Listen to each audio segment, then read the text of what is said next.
గోల్డ్ని మెరుగు పెట్టాలంటే ఇలా ట్రై చేసి చూడండి, కొత్త దానిలాగా మెరిసిపోతుంది. ఇంకా దీనికోసం కావాల్సింది ఒక బౌల్ తీసుకోండి. అందులోకి 1 స్పూన్ వరకు బేకింగ్ సోడా, వంటకి యూజ్ చేస్తాం కదా అదే సోడా. ఆ తర్వాత కొద్దిగా సర్ఫ్ ఎక్సెల్ కానీ లేదా ఏదైనా వాషింగ్ లిక్విడ్ అయినా కొద్దిగా వేసుకోండి. ఆ తర్వాత వెనిగర్ వేసిన తర్వాత చూడండి, ఇది బాగా యాక్టివేట్ అవుతుంది. క్లీనింగ్ పర్పస్కి చాలా బాగా యూజ్ అవుతుంది. ఇందులోకి నేనైతే చిన్నదొకటి షార్ట్ తాళి చైన్ అయితే వేస్తున్నాను.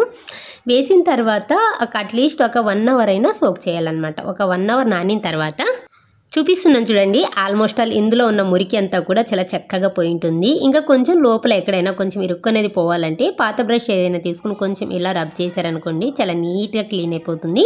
సో ఈ విధంగా బాగా క్లీన్ చేసిన తర్వాత ఇప్పుడు నార్మల్ ట్యాప్ వాటర్ కాకుండా ఫిల్టర్ వాటర్లో వేసి కొంచెం ఇలా క్లీన్ చేసి చూడండి, ఎంత బాగా మెరుస్తుందో తెలుసా. అప్పుడప్పుడు ఇలా క్లీన్ చేసుకుంటూ ఉన్నారనుకోండి, కొత్త దానిలాగా మెరిసిపోతుంది అనమాట. నచ్చితే మీరు కూడా ఒకసారి ట్రై చేసి చూడండి, మంచి రిజల్ట్ అయితే వస్తుంది.